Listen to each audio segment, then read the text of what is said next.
Hey folks, a little bit of a different theme for today's Ask David P show. Quite often in the real estate world, we are buying and selling properties because our families are getting bigger or our kids have left home and we don't need as much room anymore. Or maybe it's a little bit more sad and there might be a divorce going on. We might have lost a grandparent or a parent and the house is no longer needed, so it's time to sell. But one of the things that we don't talk about very often is the financial stress and what we call financial hardship, when people are struggling to make ends meet and they're struggling to make their mortgage repayments and the house has to be sold.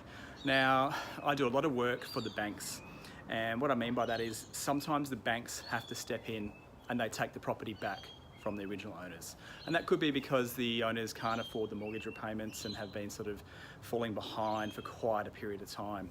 Now, you might think that this is something that doesn't sort of happen in the areas that I work in, through South Perth, Eastwick Park, Carlisle. You might think it happens more in the Gosnells and Armidale areas and sort of areas further out, but that's not the case. And the reason that this video has come about is because over the last few weeks I've been doing a lot more of this work for banks in our local areas, in our inner city areas like Carlisle, Eastwick Park, South Perth.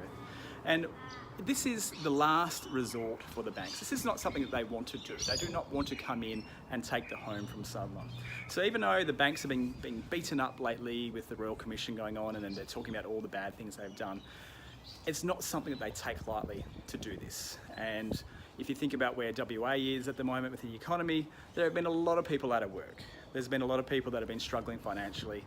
And you take that unemployment and you combine that with other things that are going on socially, such as drug use or mental illness or just life events that they can't work anymore. It really does compound and make it difficult for people to financially survive.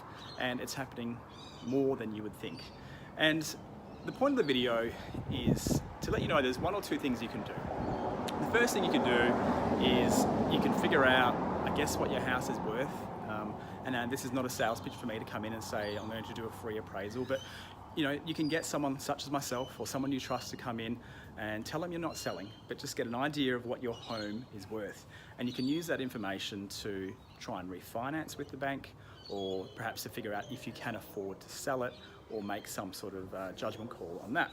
Now, you might know someone that needs this advice. Quite often people don't call out for the help that they might need, and you might need to step in on someone's behalf and just sort of get that advice for them. The second thing you can do is actually speak to the banks. They have dedicated teams in what we call a hardship advice section, or they might have hardship lines where you can actually call them and speak to people. And the people are quite often counsellors, or they're involved in dealing with the financial stress every day of the week. And they are the best people to speak to. They, once again, I said they don't want to sell your home from you. They are there to provide the advice, and that's a last resort. And quite often, when it gets to the point where the agents are involved in getting the house ready for sale, it's been going on for quite a long process, and maybe even 12 to 18 months of time before the bank steps in as a last resort to sell the property. But give them a call on the hardship lines and just start the process of seeking some advice from them and making it a little bit less stressful for you. So a little bit of a different tone to the video. I'm going to put up later on in the comments and at the end of the video some hardship phone line numbers for a lot of different banks out there. And if you know anyone that might need some advice, send them to that direction of the phone lines or get in touch with me privately. Do not leave a comment in the box below for this sort of stuff, but I'd be more than happy to help. There you go, folks. A little bit of a somber mood, but hopefully it can help someone out there, or hopefully you know someone that might be able to assist from this information. Thanks, folks.